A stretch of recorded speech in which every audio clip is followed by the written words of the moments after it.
Right now at noon, people in Charlottesville and Albemarle County who help keep our water clean are unveiling a new system to eliminate contamination. Plus, Baltimore, a man with ties to the Ku Klux Klan chooses to enter a plea and skip trial for firing a gun during a white nationalist rally in Charlottesville. And it's another beautiful spring-like day today, but I'm tracking warmer and wetter weather later this week.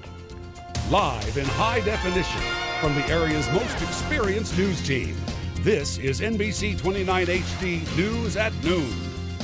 Right off the top, though, we are tracking breaking news in Charlottesville right now. Crime scene investigators are on Harris Street. They are searching for new clues in the case of Sage Smith, who disappeared in 2012. And this comes just a day after police put out a vaguely worded press release that was asking for new tips in the disappearance of the transgender teen. NBC 29's Henry Graff is live in the newsroom now with this breaking news. What do we know, Henry? Yeah, Matt, Charlottesville Police. For now, we are live here in the Charlottesville newsroom. I'm Henry Graff, NBC 29 News. Of course, we'll continue to follow that all day here on NBC 29. Thank you, Henry. Right now, a man accused of firing a gun during the August 12th Unite the Right rally in Charlottesville has been found guilty. Richard Preston pleaded no contest this morning to one charge against him. NBC 29's Taylor Gleason is tracking the details. She is at the courthouse. Hi, Taylor. Well, Sharon, I'm at the Taylor Gleason, Charlottesville at the courthouse this afternoon. Taylor, thank you. New at noon, new water treatment plants serving Charlottesville and Albemarle County are coming online. The Rivanna Water and Sewer Authority cut the ribbon this morning on its new granular activated carbon system at the South Rivanna plant. It removes organic materials and other contaminants. The system was installed at all 5 treatment plants at a cost of $24 million. Additional ribbon cuttings on those will be held tomorrow and next week. A small plane registered to a Harrisonburg man made an emergency landing at a South Dakota airport. The pilot safely landed at the Aberdeen airport Monday. That's after the engine power apparently dropped out. Crews closed off part of Highway 12 near the airport while the plane touched down on the runway. It is not clear yet who piloted that plane. Charlottesville City Council is moving forward with a plan that's designed to help certain areas in the city and surrounding county.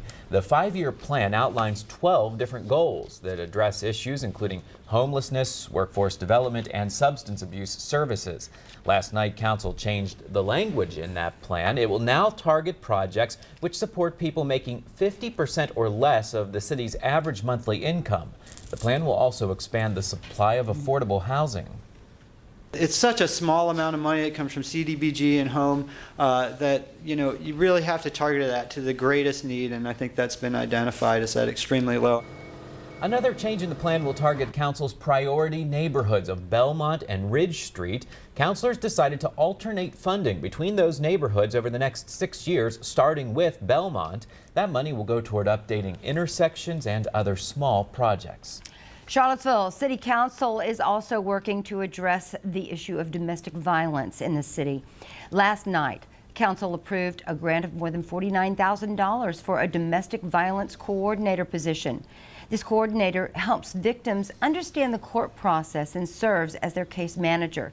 The money is coming from the Department of Criminal Justice Services for Charlottesville and Albemarle County.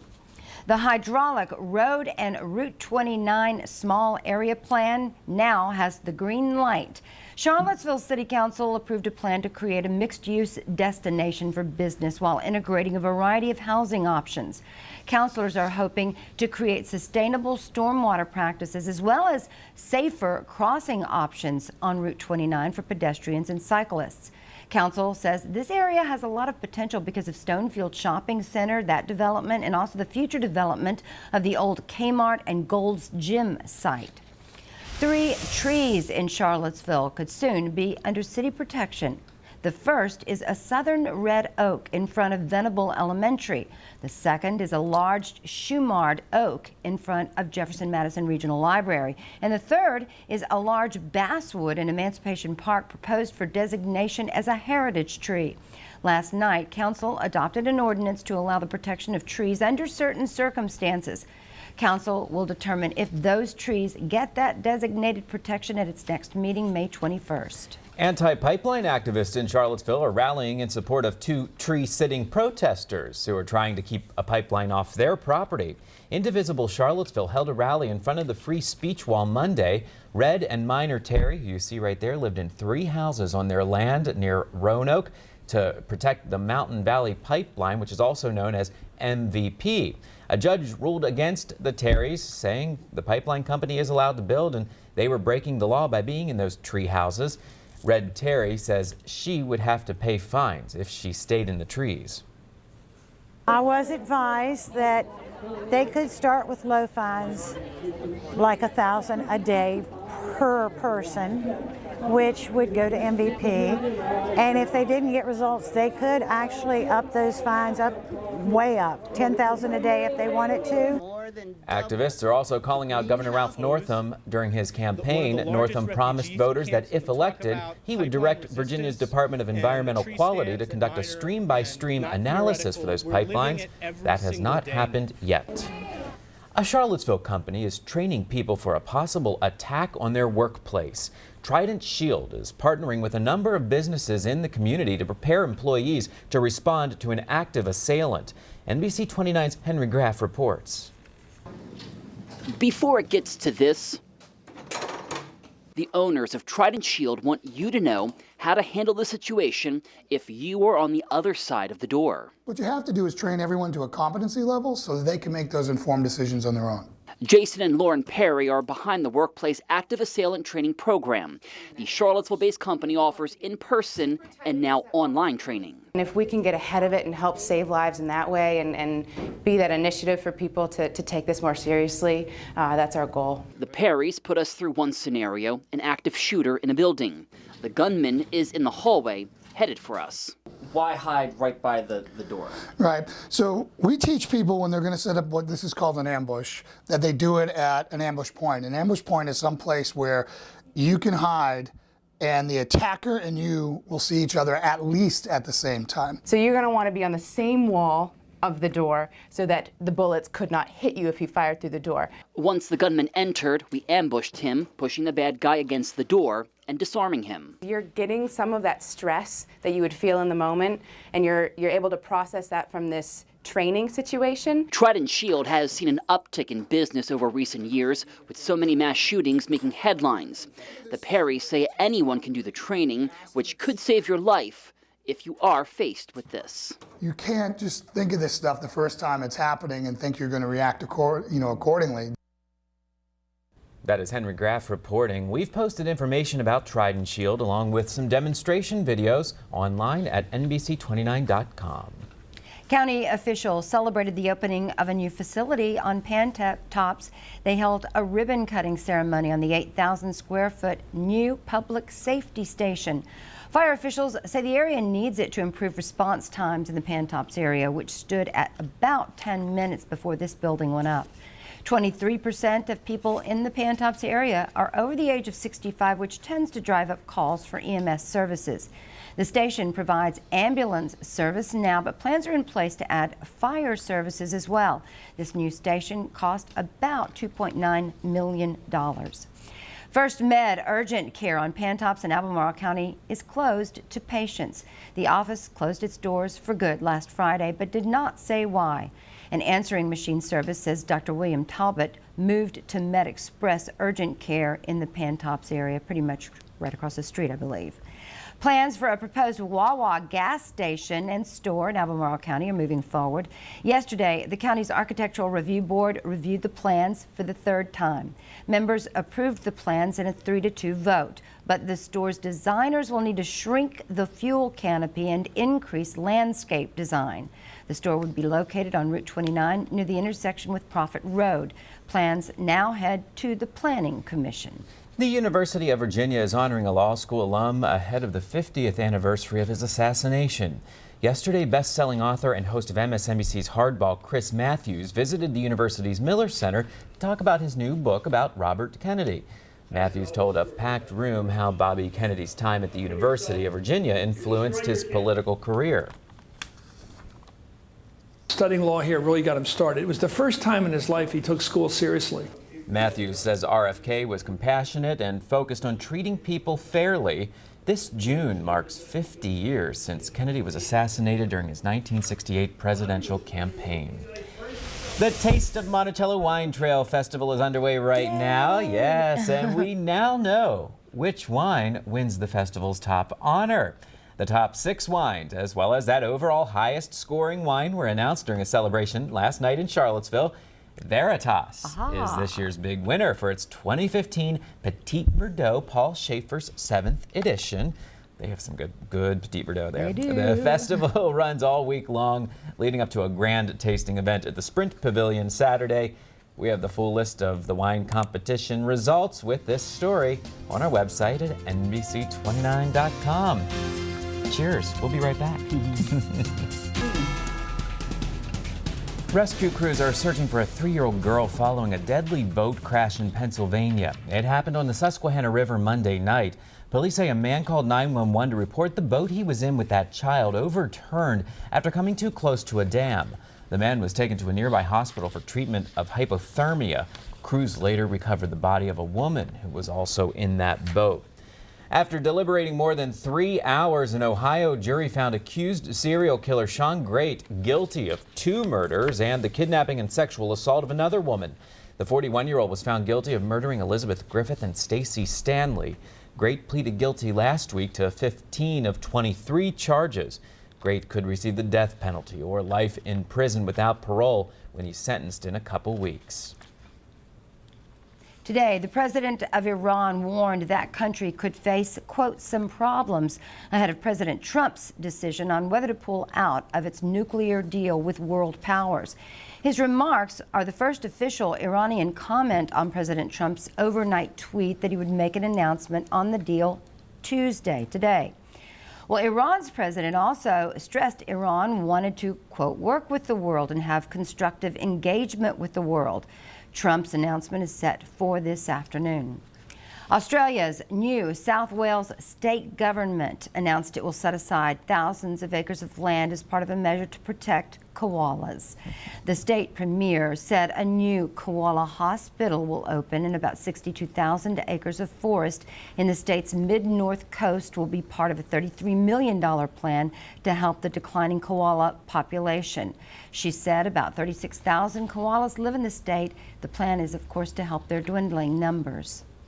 I don't want to see koala numbers continue to dwindle on our watch, especially as in half a century we don't want children looking at books saying this is what a koala looked like. It's our job today to protect the future of this iconic Australian marsupial. The state premier mentioned the move will also ensure more research to make sure koalas don't decline. They are so pretty. So cute. We got to keep those koalas. The little marsupial hospital now. There you go. Neat animals. Well, a lull in the lava from Mount Kilauea in Hawaii is giving people who live there a little bit of relief from that disaster. But now another concern is seeping from new cracks in the ground. Plus, a new drug could help people living with diabetes reduce the risk of losing their vision. NBC 29 HD News at noon continues.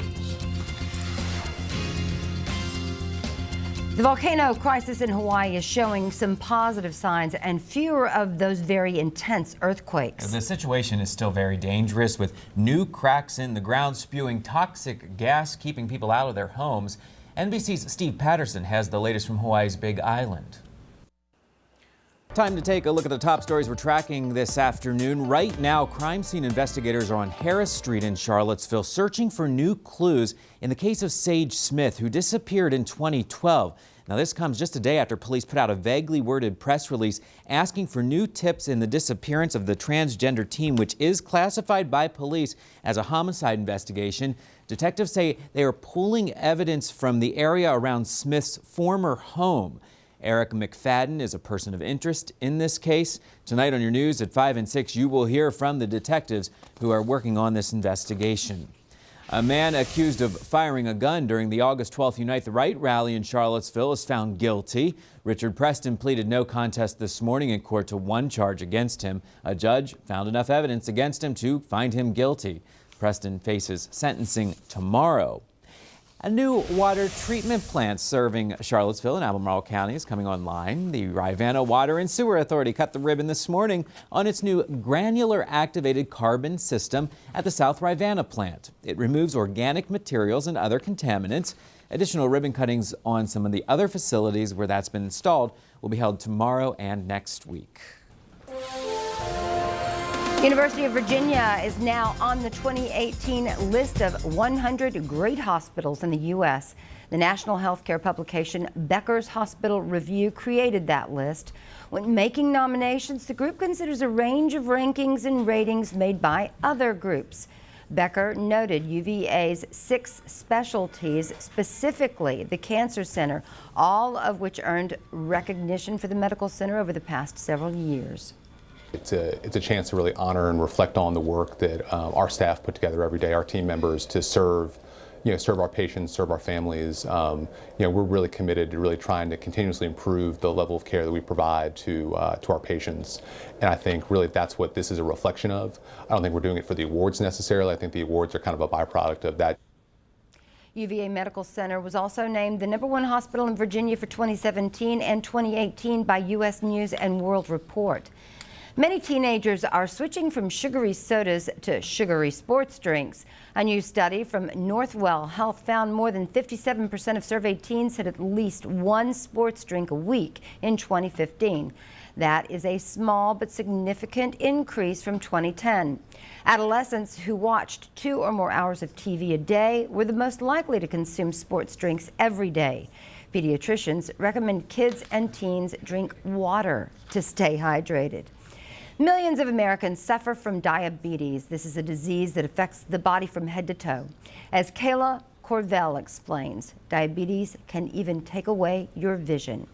Being a diabetic means more than just checking your blood sugar. It can actually cause major issues with your eyes. What happens in the eyes is the retina, the sensitive lining of the eye, has blood vessels that are tiny, and they get very leaky in diabetes, and that sets up a cascade of events that can lead to blindness. Wiley Burns has dealt with diabetes for years, but he never thought it would be the reason he would begin to lose his vision. Close-up vision and blurry vision, and just not seeing as well as I did when I was 20. And for diabetics, there weren't many options. Currently, the state-of-the-art treatments are nothing more than come in every 3 to 6 or 12 months to monitor and follow. And when it gets to the point that a diabetic patient has threats to their eyesight, we're sending them to retinal surgeons for either laser surgery or injections in the eye. That's all we've had. But now we have a new product that should help us minimize the sight-threatening complications of diabetes. The product is Nuretin. And the scientific studies have shown that it reduces the incidence of diabetic retinopathy leading to blindness by 46% in those people who have it already. And for those that don't yet, that are diabetic, it'll decrease the onset by up to 50%. For Burns, who's watched his wife lose her eyesight due to diabetes, he's hoping this new medication can help him keep his eyesight. Regular care. I get examinations regularly. And then lately, Dr. Jano came up with the Nuretin, and that's going to be a good preventative. That's what we're taking that for, and doing everything we can just to keep seeing.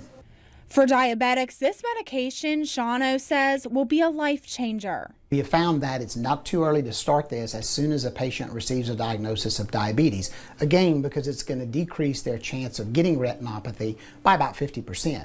Right now, Nuretin isn't available in drugstores and doesn't reverse the damage diabetes has done to the eyes, but it can help slow down the progress of retinopathy and help those suffering from diabetes keep their vision.